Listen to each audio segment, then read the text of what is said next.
எங்கள்கிட்ட இருந்து சின்னத்தை பறிச்சது யாரு? பிஜேபி. ஏன் பறிக்குது? இங்க இருந்து உளவுத்துறை ரிப்போர்ட் போகுது. என்ன ரிப்போர்ட் போகுது?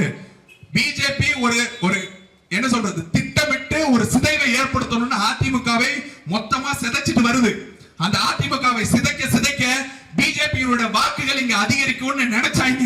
ஆனா அதிமுகவினுடைய வாக்குகள் சரிய நாம் தமிழர் கட்சியினுடைய வாக்குகள் அதிகரிச்சுட்டே போகுது.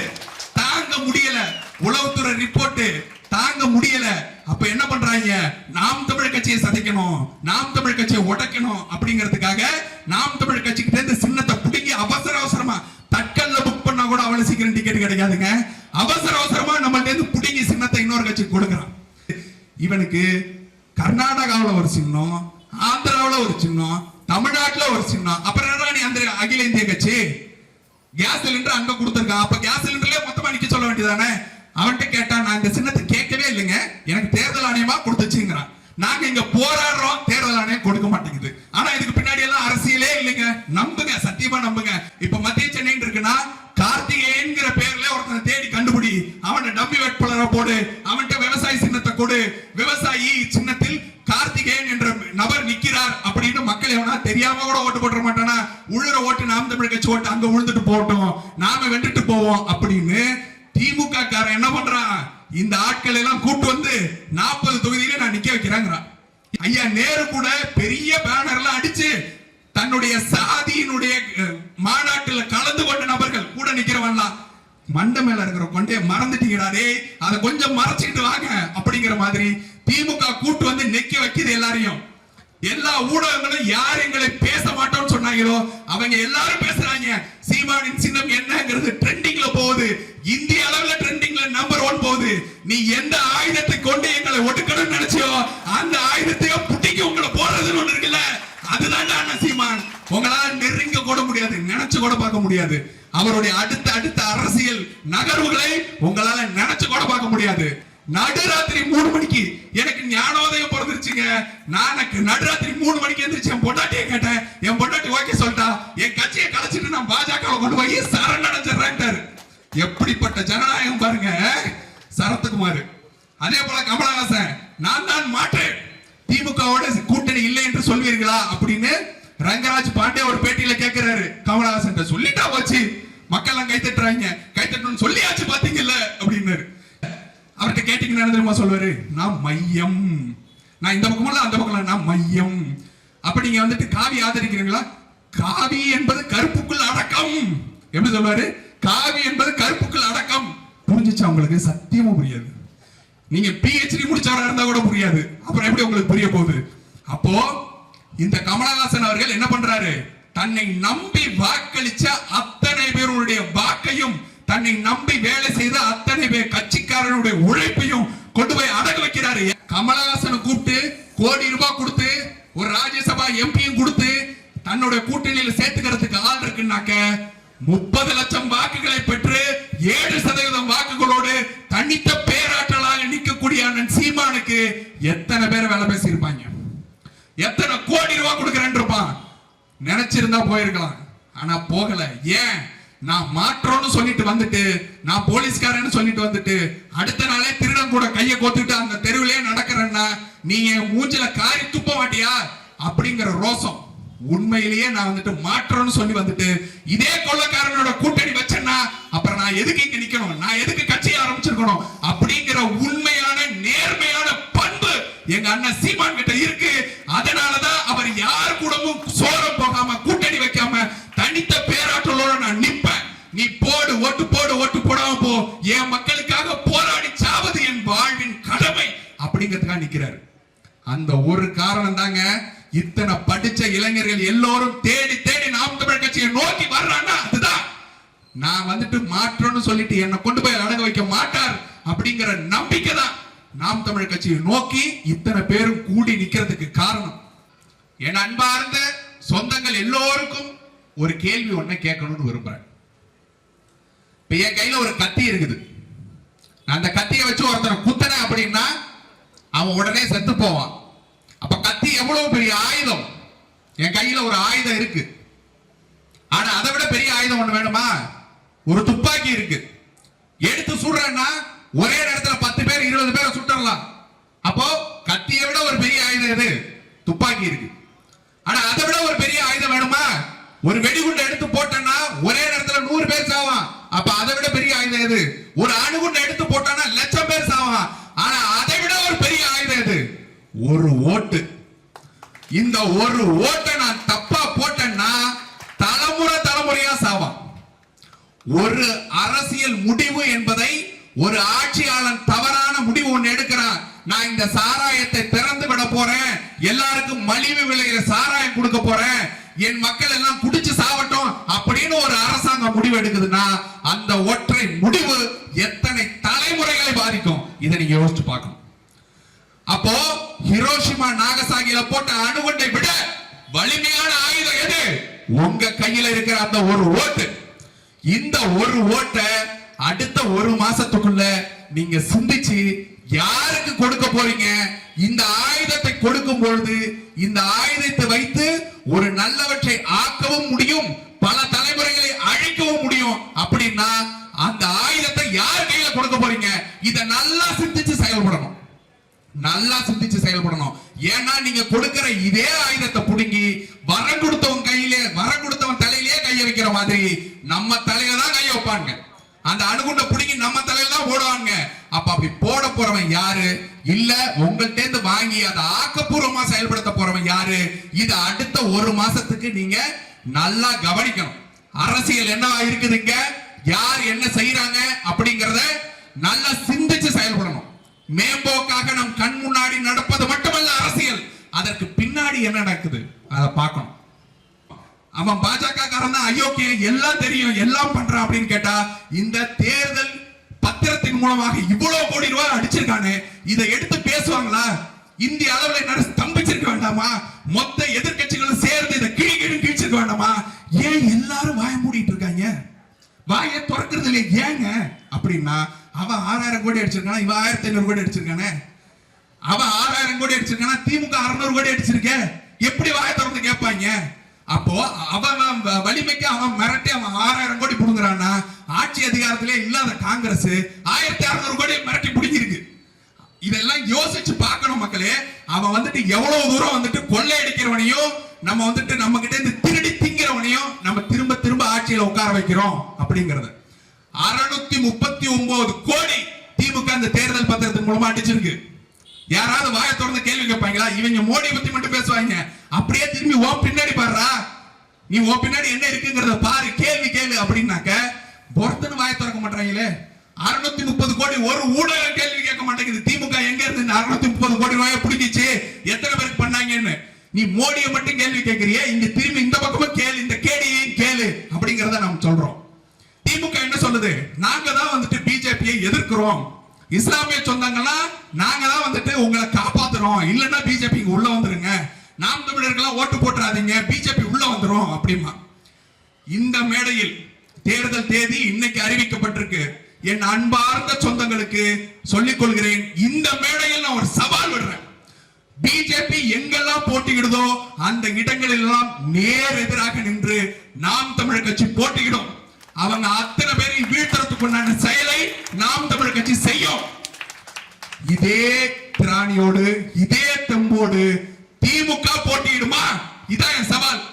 திமுக 21 இடத்துல பிஜேபி நிக்குதுன்னா எத்தனை இடங்களை பிஜேபி வெல்லணும்னு நினைக்குதோ அந்த வெல்ற இடத்துக்கெல்லாம் டம்மி வேட்பாளரை போட்டுட்டு, அதே போல கூட்டணி கட்சிக்கு கொடுத்துட்டு, காங்கிரஸ் ஒதுக்கி விட்டுட்டு, அந்த கட்சிக்கு இந்த அந்த கட்சிக்கு ஒதுக்கி விட்டுட்டு ஒதுங்கி நின்று வேடிக்கை பார்க்குதா இல்லையா நீங்க பாருங்க. அப்படி வெல்லணும்னு நினைச்சீங்கன்னா நீ அந்த 21 இடங்கள்லயும் உதயசூரியன் சின்னத்துல பாஜக எதிர்த்து நில்லு. அப்ப நான் ஒத்துக்கிறேன் நீ ஆண்மையான மகன். நான் இந்த தேர்தல்ல போட்டியிடுறதுக்கு முன்னாடி, இவங்க எல்லாம் இந்த கூட்டணி எல்லாம் அறிவிக்கிறதுக்கு முன்னாடியே சவால் விடுறேன். நீங்க நல்லா எண்ணி பாருங்கள். பிஜேபி போட்டியிடக்கூடிய இடங்களில் இருந்து விலகி கொண்டு வேடிக்கை பார்க்கும் திமுக. ஏன்னா ரெண்டும் ஒன்னோட ஒண்ணு கள்ள கூட்டணி. எப்படி கள்ள கூட்டணின்னு சொல்றீங்க? ஏன்னா எங்கள்ட்ட இருந்து சின்னத்தை பறிச்சது யாரு? பிஜேபி. ஏன் பறிக்குது? இங்க இருந்து உளவுத்துறை ரிப்போர்ட் போகுது. என்ன ரிப்போர்ட் போகுது? பிஜேபி ஒரு என்ன சொல்றது, திட்டமிட்டு ஒரு சிதைவை ஏற்படுத்தணும்னு அதிமுகவை மொத்தமா சிதைச்சிட்டு வருது. அந்த அதிமுகவை சிதைக்க பிஜேபியோட வாக்குகள் இங்க அதிகரிக்கும்னு நினைச்சாங்க. ஆனா அதிமுகவினுடைய வாக்குகள் சரிய நாம் தமிழர் கட்சியினுடைய வாக்குகள் அதிகரிச்சுட்டே போகுது. தாங்க முடியல, உளவுத்துறை ரிப்போர்ட் தாங்க முடியல.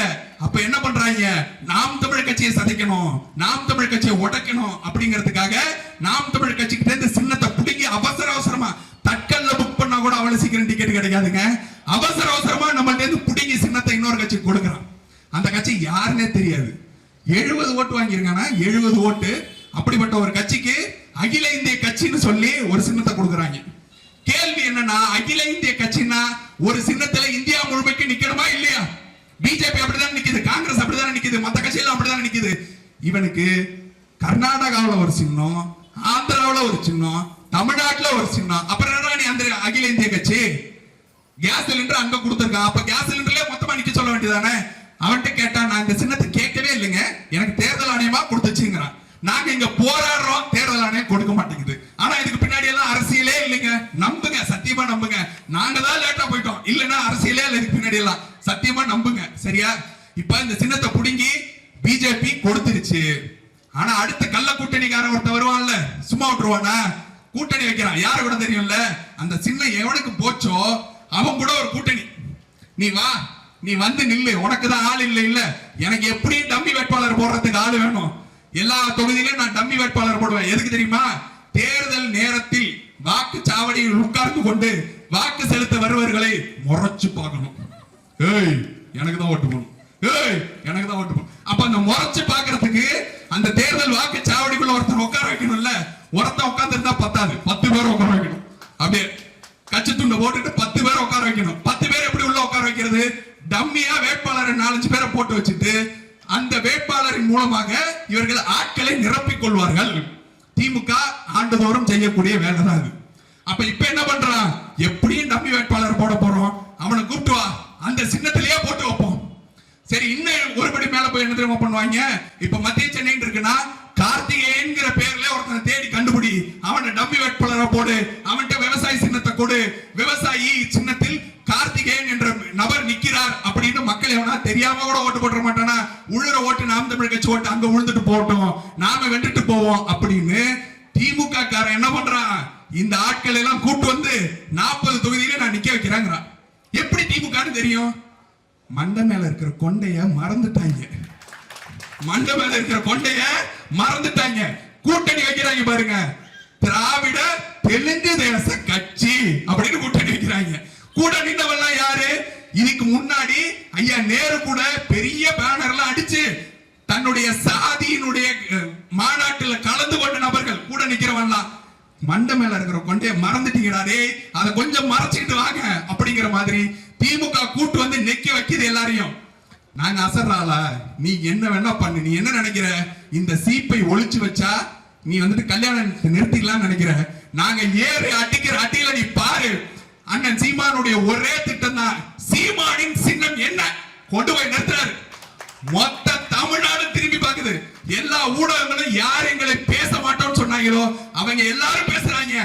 சீமானின் சின்னம் என்னங்கிறது ட்ரெண்டிங்ல போகுது, இந்திய அளவுல ட்ரெண்டிங்ல நம்பர் 1 போகுது. நீ எந்த ஆயுதத்தை கொண்டு எங்களை ஒடுக்கணும்னு நினைச்சியோ அந்த ஆயுதத்தையோ புட்டிக்கு உங்களை போடுறதுன்னு ஒண்ணு இருக்குல்ல, அதுதான் அண்ணன் சீமான். உங்களால நெருங்க கூட முடியாது, நினைச்சு கூட பார்க்க முடியாது. அவருடைய அடுத்த அரசியல் நகர்வுகளை உங்களால நினைச்சு கூட பார்க்க முடியாது. ஒரு சின்னம் வரும், ஒரு சின்னம் வரும், வந்து 1 மணி நேரத்துக்குள்ள தமிழ்நாட்டில் இருக்கும் அத்தனை தெருக்களுக்கும் அத்தனை உள்ளங்களுக்கும் அத்தனை இல்லங்களுக்கும் உள்ள கொண்டு போய் நிறுத்துவான் நாம் தமிழர் கட்சிக்காரன்.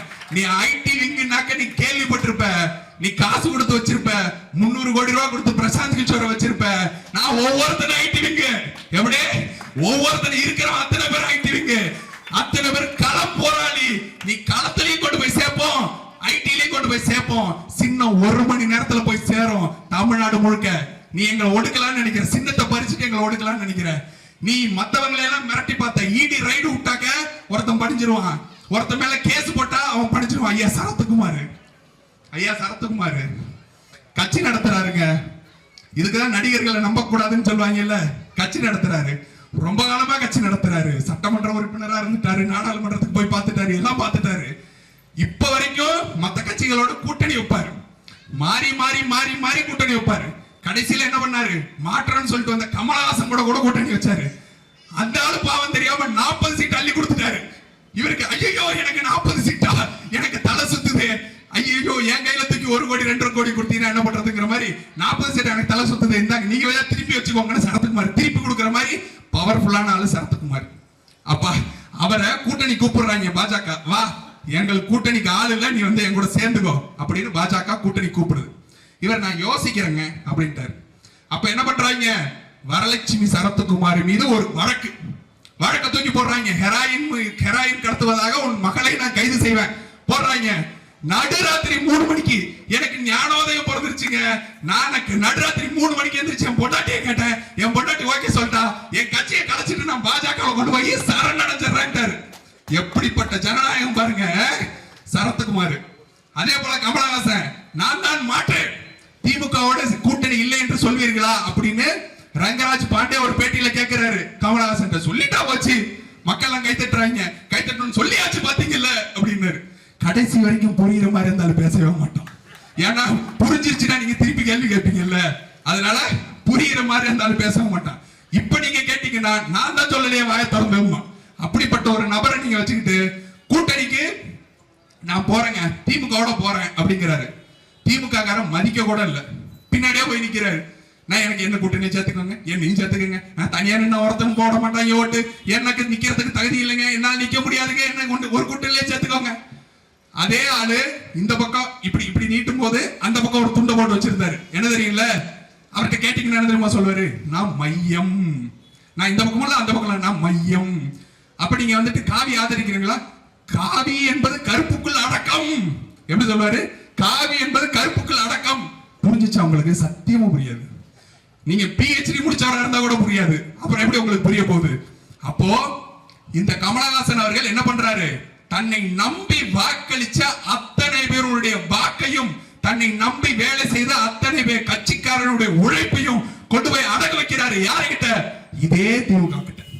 எந்த திமுகவை ஊழல் கட்சி என்றும், எந்த திமுகவை வாரிசு அரசியல் செய்கிறது என்றும், எந்த திமுகவை ஸ்டாலின் என்று சொல்வதை விட கருணாநிதியை என்னால் அசிங்கப்படுத்த முடியாதுன்னு சொன்னாரோ அதே திமுக கிட்ட கூட்டணி வைக்கிறாங்க. அப்ப மாற்றம் என்று சொல்லி நிற்பது யார்? மக்கள் மத்தியில் உண்மையாக நேர்மையாக அடுத்த தலைமுறைக்காக நிற்கக்கூடியவர்கள் யார்? அடுத்த 1 மாசத்துக்கு உங்களுக்கு உண்டான அசைன்மெண்ட் இதுதான். என் மக்களே நல்லா கவனிக்கணும், உற்று நோக்கணும், அரசியலை உற்று நோக்குங்கள். பின்னாடி நிக்கிறது யார்? நீங்க யோசிச்சு பாருங்க. கமலஹாசனை கூப்பிட்டு கோடி ரூபாய் கொடுத்து ஒரு ராஜ்யசபா எம்பியும் கொடுத்து தன்னுடைய கூட்டணியில சேர்த்துக்கிறதுக்கு ஆள் இருக்குன்னாக்க 30 லட்சம் வாக்குகளை பெற்று 7% வாக்குகளோடு தனித்த பேராற்றலாக நிற்கக்கூடிய அண்ணன் சீமானுக்கு எத்தனை பேர் வேலை பேசி இருப்பாங்க, எத்தனை கோடி ரூபாய் கொடுக்கிறேன் இருப்பான். நினைச்சிருந்தா போயிருக்கலாம், ஆனா போகல. ஏன்? நான் மாற்றோன்னு சொல்லிட்டு வந்துட்டு, நான் போலீஸ்காரன்னு சொல்லிட்டு வந்துட்டு அடுத்த நாளே திருடன் கூட கையை கோத்துட்டு அந்த தெருவிலே நடக்கிறேன்னா நீங்க மூஞ்சில காரி துப்ப மாட்டியா அப்படிங்கிற ரோசம். உண்மையிலேயே நான் வந்துட்டு மாற்றோன்னு சொல்லி வந்துட்டு இதே கொள்ளக்காரனோட கூட்டணி வச்சேன்னா அப்புறம் நான் எதுக்கு இங்க நிக்கணும், நான் எதுக்கு கட்சி ஆரம்பிச்சிருக்கணும் அப்படிங்கிற உண்மையான நேர்மையான பண்பு எங்க அண்ணன் சீமான் கிட்ட இருக்கு. அதனாலதான் அவர் யார் கூடவும் சோரம் போகாம கூட்டணி வைக்காம தனித்த பேராற்றலோட நான் நிப்பேன். நீ போடு ஓட்டு போடு, ஓட்டு போடாம போ, என் மக்களுக்காக போராடி சாவது என் வாழ்வின் கடமை அப்படிங்கிறதுக்காக நிக்கிறாரு. அந்த ஒரு காரணம் தாங்க இத்தனை படிச்ச இளைஞர்கள் எல்லோரும் தேடி தேடி நாம் தமிழர் கட்சியை நோக்கி வர்றான்னா அதுதான். நான் வந்துட்டு மாற்றம்னு சொல்லிட்டு என்னை கொண்டு போய் அடங்க வைக்க மாட்டார் அப்படிங்கிற நம்பிக்கை தான் நாம் தமிழர் கட்சியை நோக்கி இத்தனை பேரும் கூடி நிக்கிறதுக்கு காரணம். நீங்க நினைக்கலாம் இது பிரதமரை தேர்ந்தெடுக்க கூடிய தேர்தல், அப்ப மோடி வேணுமா வேண்டாமா? அப்ப மோடி வேணுமா ராகுல் வேணுமான்னு கூட இல்லை, ஏன்னா அந்த பக்கம் யாரும் நிக்கல. ஒரு எதிரி கூட அந்த இடத்துல இல்ல நிக்கிறாங்க. நாங்கெல்லாம் ஒண்ணு கூடி நிற்போம், அப்புறமா தேர்ந்தெடுத்துப்போங்கிறாங்க. அப்ப மோடி வேணுமா வேண்டாமான்னு நிர்ணயிக்கிற தேர்தல் தானே இது. நாம் தமிழர் கட்சிக்கு என்ன பங்கு இருக்கிறது? நாங்கள் உங்களை தேர்ந்தெடுத்தால் நீங்க யார பிரதமரா தேர்ந்தெடுப்பீங்க அப்படிங்கிற கேள்வி இருக்கும். என் அன்பார்ந்த சொந்தங்களே, நல்லா யோசிச்சு பாருங்க. மாநில சுயாட்சின்னு பேசிய நபர்கள் எல்லாம் நாங்க வந்துட்டு இந்திய தேசிய கூட்டணியோட ஒண்ணு சேர்ந்துக்கிறோம், இந்திய நீரோட்டத்தோடு கலந்துட்டாங்க. உண்மையிலேயே மாநில சுயாட்சி என்பது எப்படி விளையும்? ஒவ்வொரு மாநிலம் தனக்கென்று அதிகாரத்தோடு தன்னுடைய ஆட்சி அதிகாரத்தை நிறுவி மத்தியில் ஒரு கூட்டாட்சியை உருவாக்கினால் மட்டும்தான் இங்க மாநில சுயாட்சிங்கிறது நடக்கும், நிலைக்கும். நீட்டு தேர்வை இவங்க ரத்து செய்வோம்னு சொன்னாங்க, ரத்தே பண்ண முடியலையே. இன்னும் 100 ஆண்டு காலமானாலும் இவர்களால் நீட்டு தேர்வை ரத்து பண்ண முடியாது. ஏன் முடியாது? அண்ணன் உதயநிதி அவர்கள் என்ன சொன்னாரு? எங்களுக்கு வெக்கம், மானம், சூடு, சொரணை, ரோசம் எல்லாம் இருக்குது, சோத்துல உப்பு போட்டு திங்கிறோம், அதனால எங்களுக்கு நீட் தேர்வை ரத்து பண்றதுக்குண்டான ரகசியம் தெரியும் அப்படின்னாரு. ஆட்சிக்கு வந்தோடனே எல்லாரும் கேள்வி கேட்டாங்க, ரகசியம் என்னங்க, ரகசியம் என்னங்க, சொல்லுங்க சொல்லுங்கன்னு. அப்போ ஒரு கல்லூரியில பேசும்போது சொன்னாரு, நான் அந்த ரகசியத்தை நீங்க உடைச்சிடுறேன், எல்லாருக்கும் முன்னாடி நான் உடைச்சிடுறேன் அப்படின்னாரு. அடங்கப்பா, ரகசியத்தை சொல்ல போறாருப்பா, எல்லாரும் வாங்க கவனிப்போம் அப்படின்னு கவனிச்சா என்ன தெரியுமா சொல்றாரு? செந்தில் ஒரு படத்துல சொல்லுவான் தெரியுமா, நான் இந்த மலையை தூக்க போறேன், நான் குடிஞ்சு நின்னுக்கிறேன், எல்லாரும் தூக்கி என் தோல்ல வைங்க, நான் அந்த மலை அப்படியே தூக்கிடுவேன்ல. அந்த மாதிரி மாணவர்கள் எல்லாம் போராடுங்க, ஜல்லிக்கட்டுக்கு எப்படி போராடுங்களோ அதே மாதிரி நீட்டுக்கு எதிராக போராடுங்க, நான் நீட்ல இருந்து விளக்கு வாங்கி தந்துடுறேன். அப்பா இதான் ரகசியம், அப்பா ஒரு ரகசியத்துல கொண்டு போய் தீய வைக்க அப்படிங்கிற மாதிரி ரகசியத்தை போட்டு உடைத்தார். அப்படிங்கிற மாதிரி உதயநிதி எப்படி பிம்பிளிக்கு பிலாப்பி காமிச்சிட்டு போயிட்டாரு. சரி, நம்ம ஏதாவது ஒரு இடத்துல நம்மளை காப்பாத்துவாங்க அப்படின்னாக்க, மழை வெள்ளத்துல இருந்து உங்களை எல்லாம் காப்பாத்த போறாங்க. எப்படி? மழை வெள்ளத்துல இருந்து உங்களை எல்லாம் காப்பாத்த போறேன். என்ன பண்ண போறீங்க? திமுக காரன் 10 வருஷமா கான்ட்ராக்ட் எல்லாரும் அவன் எல்லாருக்கும் கான்ட்ராக்ட் போட போறேன். அது எப்படிங்க மழை வெள்ளத்துல இருந்து எங்களை காப்பாத்தும்? இந்த கால்வாய் எல்லாம் போட போறோம், மழை நீர் வந்துச்சுன்னா வடிஞ்சு ஓடுறதுக்கு கால்வாய் போட போறோம் அப்படின்னு கால்வாய் போட போறோம் அப்படின்னு சொல்லி கான்ட்ராக்ட் விட்டாங்க. யாருக்கு? திமுக 10 வருஷமா பட்டிய கிடந்தாங்க எல்லாருக்கும். சரி, கான்ட்ராக்ட் விட்டாச்சு, இந்த வடிகால்லாம் போட்டு முடிச்சாச்சு, போட்டுக்கிட்டு இருக்கோம் அப்படின்னாங்க. கடைசி நேரத்துல மழை வரப்போகுது அப்படின்னு அறிவிப்பு வந்துச்சு. மழை வரப்போகுதுன்னு அறிவிப்பு வந்தோடனே, முன்னாடியாவது பரவாயில்ல 2015ல யாரும் வேலை செய்யல, அந்த ஏரி உடைபட்டுச்சு, வெள்ளம் வந்துச்சு, ஏதோ ஒன்று சொல்லலாம், அந்த அரசாங்கம் மட்டமான அரசாங்கம் வேலையே செய்யாம மக்களை பாடுபடுத்துச்சுன்னு சொல்லிடலாம். இந்த அரசாங்கம் என்ன தெரிஞ்சு சொல்லிச்சு, மழை எப்படி வந்தாலும் நாங்க தாங்குவோம்.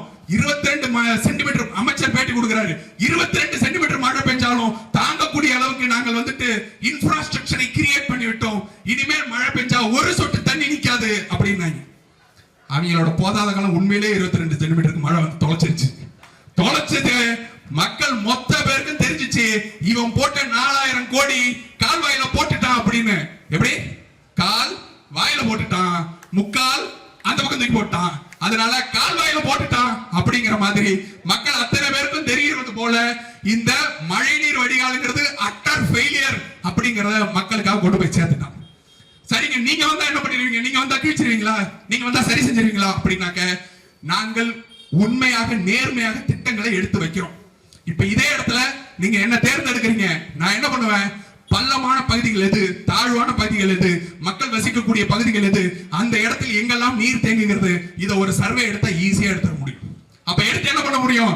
அந்த இடங்களை எல்லாம் ஆழ்துளை கிணறுகளை தோன்றும். ஆழ்துளை கிணறுகள்ங்கிறது என்னன்னாக்க ரீசார்ஜ் வெல் அப்படின்னு சொல்லுவாங்க. ரீசார்ஜ் வெல் என்ன தெரியுமா? இங்க இருந்து நீங்க ஹை பிரஷர்ல தண்ணிய உள்ள தள்ளுறீங்க அப்படின்னாக்க அது நிலத்தடி நீருக்குள்ள போகும். இப்ப மழை நீர் பெய்யுதுங்க, நல்ல மழை அடிச்சு நொறுக்குது, அந்த மழை அடிச்சு நொறுக்கும் போது வெள்ளக்காடா தேங்கி நிக்குது, சாக்கடையாக மாறுகிறது. இந்த சாக்கடையெல்லாம் கூவத்துல கலந்து கொண்டு போய் கடல்ல கலந்துட்டு நாங்க மழை நீரை வடிக வச்சுட்டோங்கிறாங்க. 3 மாசத்துல வெயில் அடிக்குது, என் தாய்மார் அத்தனை பேரும் தண்ணி குடத்தை தூக்கிட்டு ரோடா அலையறாங்க. அப்ப இதை தடுக்கணும்னா என்ன பண்ணணும்? இந்த ரீசார்ஜ் வெல்ஸ்ங்கிறத எல்லா இடங்கள்லயும் கொண்டு வர்றோம். அப்படின்னா ரொம்ப தாழ்வான பகுதிகள்லாம் அதை வைக்கிறோம். மழை பெஞ்சிச்சுன்னா நீங்க அந்த ரீசார்ஜ் வெல் மூலமா அந்த மழை நீரை சுத்திகரிச்சு அந்த சுத்திகரிக்கப்பட்ட தண்ணீரை நிலத்தடிக்குள்ள செலுத்த முடியும். அப்ப நிலத்தடிக்குள்ள செலுத்தி முடிக்கிறீங்கன்னாக்க மழை தேங்காமலும் அது தடுக்கும். அதே நேரத்தில் உங்களுக்கு வெயில் காலம் வரும்போது, கோடை காலம் வரும்போது தண்ணீரே இல்லாம நாக்கு வறண்டு சாக வேண்டிய தேவையும் இல்லாமல் போகும். அப்போ ஒரு திட்டத்தின் மூலமாவே உங்களால இந்த 2 விஷயத்தையும் தடுக்க முடியும். இதை எல்லாத்தையும் நாங்க செஞ்சு காட்டுவோம். இதெல்லாம் செய்ய முடியாத வேலை இல்ல, வெளிநாடுகள்ல செஞ்சு கொண்டு இருக்கிற வேலை தான். அதை நாங்க செய்ய முடியும். இதுக்காக தான் சொல்றோம், படித்தவர்களாக பார்த்து, இளைஞர்களாக பார்த்து உங்களுடைய வாக்கை செலுத்துங்கள். சிஸ்டம் சரியில்லை, அப்ப என்ன பண்றது? நாம மாறுவோம், இந்த சிஸ்டத்தை சரி பண்ணுவோம், வந்து நிக்கிறோம். எங்களுக்கு வாக்களிச்சு எங்களுடைய கரங்களை வலுப்படுத்துங்கள், எங்களை மேல தூக்கி விடுங்க. படிச்சவன் இளைஞர்கள் வந்து நிக்கும் பொழுது எங்களை கைவிட்டாதீங்க. என் அன்பார்ந்த மக்களை உங்கள்ட்ட தான் கேட்கிறேன், படிச்சவன் இளைஞர் வரும்போது நீ விட்டுட்டீங்கன்னா திரும்ப இன்னொரு படிச்ச இளைஞனுக்கு இந்த அரசியலுக்குள்ள வரணும், ஒரு நல்ல திட்டத்தை கொண்டு வரணும், இந்த மாற்றத்தை கொண்டு வரணுங்கிற எண்ணமே எல்லாம் போயிடும். அப்ப அதற்காகவா முறையாவது வாக்களியுங்கள். நாம் தமிழர் கட்சி எல்லா இடங்களிலும் படித்த இளைஞர்களாக 13-14 பேர் டாக்டர்ஸ் மட்டுமே நிக்கிறாங்க இந்த தடவை. அந்த அளவுக்கு எல்லோரும் படித்தவர்களாக, இளைஞர்களாக, ஆற்றல் மிக்கவர்களாக, 20க்கு 20 ஆணுக்கு பெண் சமமாக நாம் தமிழர் கட்சி களம் காண்கிறது. இந்த முறை நாம் தமிழர் கட்சியினுடைய கரங்களை வலுப்படுத்துங்கள், எங்களுக்கு வாக்கை செலுத்துங்கள் என்று மீண்டும் மீண்டும் உங்களிடம் கேட்டுக்கொண்டு இந்த கூட்டத்தை எங்களுக்காக நடத்தி கொடுத்த காவல்துறை அவர்களுக்கும், எங்களுக்கு பாதுகாப்பு கொடுத்த காவல்துறை அவர்களுக்கும் நன்றியை தெரிவித்து உங்களிடமிருந்து விடைபெறுகிறேன். நன்றி, வணக்கம். நாம் தமிழர்.